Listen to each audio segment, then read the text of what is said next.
در این ویدیو با اپلیکیشن فوکس تودو آشنا میشی و یاد میگیری که چطور با تکنیک پومودورو تمرکزت رو حداقل 2 برابر کنی. سلام، قبل هر چیز ما باید اپلیکیشن رو نصب کنیم. برای این کار به وبسایت فوکس تودو میریم و در قسمت دانلودها میریم و نسخه مد نظر خودمون رو دانلود و نصب میکنیم که هم برای اندروید، هم برای آیفون، هم برای ساعت‌های هوشمند و مکینتاش و ویندوز، حتی اکستنشن کروم وجود داره. باید بیایم و در این قسمت دانلود و نصب بکنید. خب من از قبل این کار رو کردم و دانلود و نصب رو برای ویندوز انجام دادم. بعد از نصب شما به این محیط وارد میشید. قبل از اینکه خود اپلیکیشن رو توضیح بدم بهتره که یه گریزی به تکنیک پومودورو بزنیم. ببینید تکنیک پومودورو خلاصش اینه که ما در عصر حاضر نمیتونیم مدت زمان زیادی رو متمرکز باقی بمونیم. وقتی داریم کارامون رو انجام میدیم مدام یه سری به گوشی میزنیم، یه سری به اینستاگرام میزنیم، پا میشیم میریم یه کار دیگه میکنیم، برمیگردیم. نمیتونیم، خلاصش اینه نمیتونیم مدت زمان زیادی رو متمرکز باقی بمونیم. تکنیک پومودورو میگه لازم نیست این کارو بکنی، بیا فقط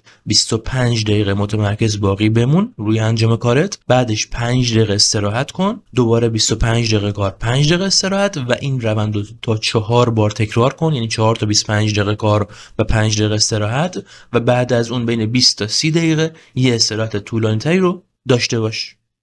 کل تکنیک پومودورو اینه. از اونجایی که اغلب ما دیگه حداقل 25 دقیقه رو میتونیم متمرکز باقی بمونیم، این تکنیک میتونه به ما خیلی کمک بکنه که هم تمرکزمون رو افزایش بدیم و هم بهره وریمون رو در پایان روز بسیار بسیار بیشتر کنیم. خب حالا سوال پیش میاد این تکنیک رو با چه ابزاری پیاده سازی بکنیم؟ بهترین ابزار به نظر من فوکس تودوه که الان نصب کردیم و میخوایم اونو آغاز بکنیم.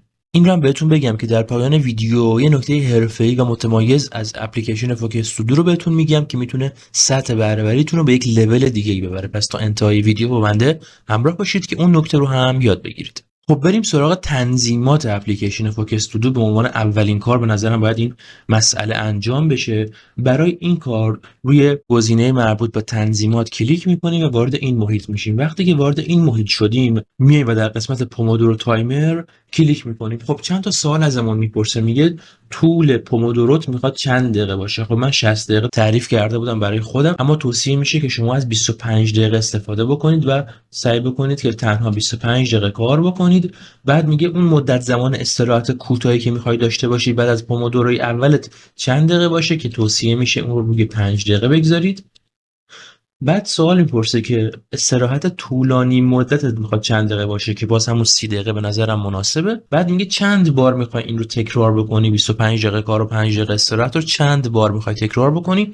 من گفتم بهتره که اون رو روی 4 مرتبه بگذاریم. در پایانم میگه اگه میخوای به صورت خودکار پومودوروی بعدی استارت بشه به من بگو، اگه میخوای که استراحتت هم به صورت خودکار استارت بشه به من بگو. این رو هم میتونیم حالا فعال بکنیم یا غیر فعال.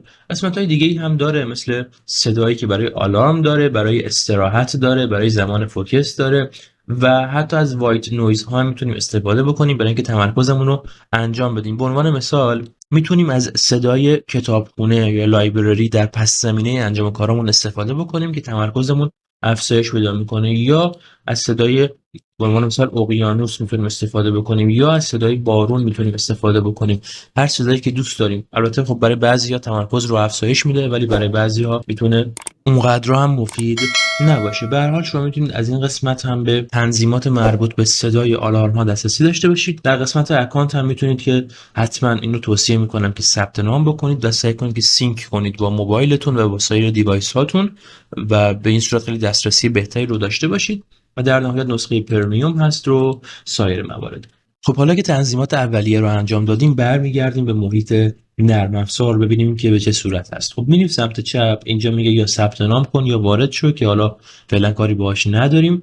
میاییم در قسمت اینباکس. در قسمت اینباکس میگه اگه تسکی داری میتونی در این قسمت به اینباکس خودت وارد کنی، حالا هر تسکی که مد نظرت هست، و در این قسمت میتونی پروژه تعریف بکنی. من به عنوان مثال میخوام با استفاده از اپلیکیشن فوکس تودو بحث مطالعه کتابم رو خیلی بهتر و تمرکز بیشتری انجام بدم.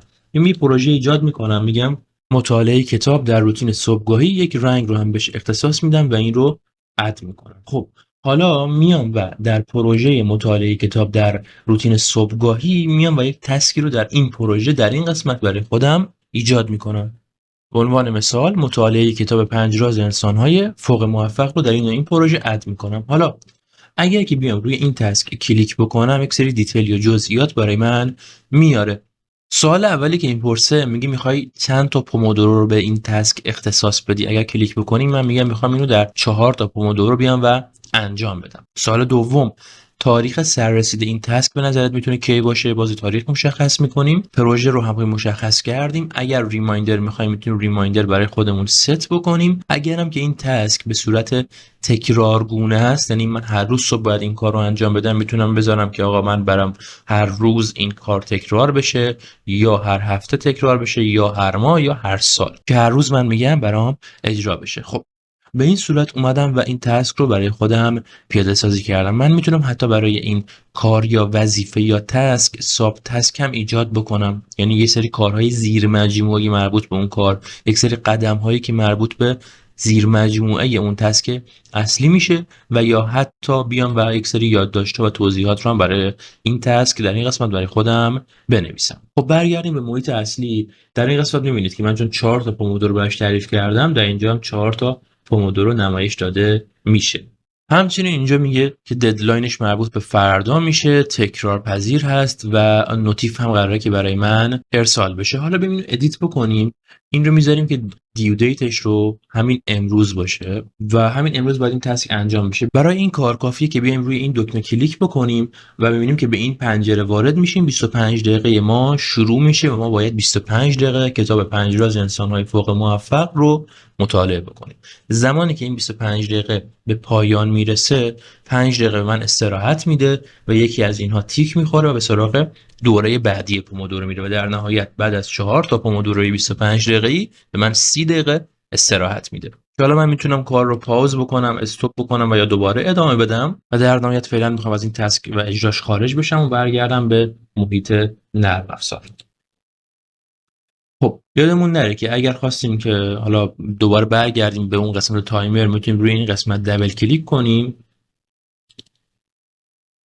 و اگر خواستیم برگردیم به محیط نرم افزار هم روی این گزینه کلیک میکنیم و دوباره این قسمت تایمر برای ما به این قسمت منتقل میشه. خب حالا بریم اینجا میبینیم که یک سری بخش ها داریم. میگه که امروز چه تسک هایی داری که باید انجام بدی، فردا چه تسک هایی داری که باید انجام بدی، چه تسک هایی رو پیش رو داری که برنامه ریزی کردی، و حالا قسمت سامدی. خب پس ما تا الان یاد گرفتیم که چطور تسک ایجاد بکنیم، ویژگی مختلفش رو تعریف بکنیم، تو امانش بکنیم، با پومودوروهای مختلف بهش تعداد پومودوروها رو اختصاص بدیم و در نهایت بیایم اینجا اجرا بکنیم و اون تسک رو با تمرکز خیلی بیشتری انجام بدیم. یه ویژگی خیلی خوبی که این اپلیکیشن داره اینه که ما میتونیم هم کارهای مربوط به برنامه‌ریزیمون رو انجام بدیم، یعنی باش برنامه‌ریزی بکنیم، و هم از تکنیک پومودورو استفاده بکنیم برای همین کارهای برنامه‌ریزی شده.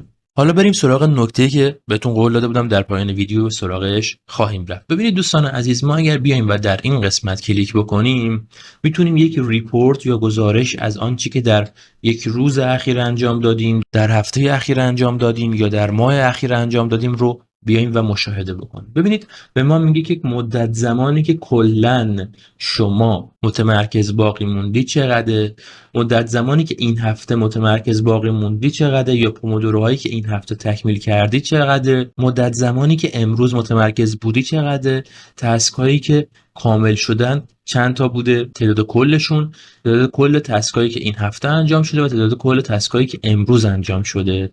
و در نهایت شما میتونید یک گزارش جذاب برای خودتون دریافت بکنید و ببینید که آیا به اهدافتون نزدیک شدید یا نه، آیا اون تسکایی رو که مد نظرتون بوده انجام دادید یا نه، آیا مدت زمانی که میخواستید در طول روز متمرکز باقی بمونید رو تونستید انجام بدید یا نه. و در این قسمت حتی بر اساس تاریخ و ساعت هم میاد این مورد رو برای شما نمایش میده، که البته همه اینا خالیه چون من دارم روی نسخه از ابتدا نصب شده دارم این آموزش رو ضبط میکنم، به خاطر اینه. ولی شما که یه مدت کار بکنید همین اعداد برای شما میان، هم این نمودارها برای شما تکمیل میشن و همین جداول، و بدین صورت میتونید خیلی خیلی بهتر تحلیل بکنید مدت زمانتون رو در طول روز، هفته و ماه و ببینید که چطور میتونید از اون استفاده بهینه‌تری داشته باشید. به عنوان مثال در این قسمت میتونید مشاهده بکنید که زمان شما به چه صورت در پروژه‌های مختلفی که تعریف کردید توزیع شده، حالا در یک روز، در یک هفته یا در یک ماه. یعنی چی؟ یعنی شما حالا اینجا دیتایی هم نیست ولی من شما توضیح میدم که اگر بعداً دیتایی رو دیدید بدون به چه صورته. یعنی اگر شما 5 تا پروژه دارید، مطالعه کتاب، ورزش کردن، پروژه‌های شخصی، پروژه‌های کاری و خانوادگی، به شما میاد میگه که مدت زمانی که روی هر کدوم از این پروژه ها در ماه یا در هفته یا در روز گذاشتین و اختصاص دادین چقدر بوده. بدین صورت میتونید بیاین و تحلیل بکنین که برای هر کدوم از پروژه‌های زندگیتون چه مدت زمانی رو در عمل دارین اختصاص میدین، کجاها دارین کمکاری میکنین، کجا شاید بیش از حد دارین وقت میگذارید که نیازی نیست و به این صورت بیاین و زمانتون رو تحلیل کنید برای افزایش بهره وریتون. در این قسمت میاد و نمودار پومودوروهای انجام شده توسط شما رو در طول روز، هفته یا ماه نمایش میده. یعنی چی؟ یعنی میگه به عنوان مثال شما روز 5 آگست، یعنی به عنوان مثال شما روز 15 آگست اومدید و 4 تا پومودورو انجام دادید، روز 16 هم اومدید 3 تا انجام دادید، روز 17 هم اومدید مثلا 5 تا انجام دادید. اینجوری این نمودار برای شما رسم میکنه که به شما میگه آیا در طول زمان این نمودارتون صعودیه، تعداد پومودوروهایی که دارید در طول هفته یا در طول ماه انجام میدید صعودی هست روندش، یا شاید نزولی هست، یا شاید بعضی روزهای خاص افت داشتید دلیلش رو بررسی کنید، یا شاید بعضی از روزها خیلی صعودی بوده باز هم دلیلش رو بررسی بکنید، تحلیل بکنید و بتونید پیشرفت خودتون رو بتونید بهتر مشاهده بکنید.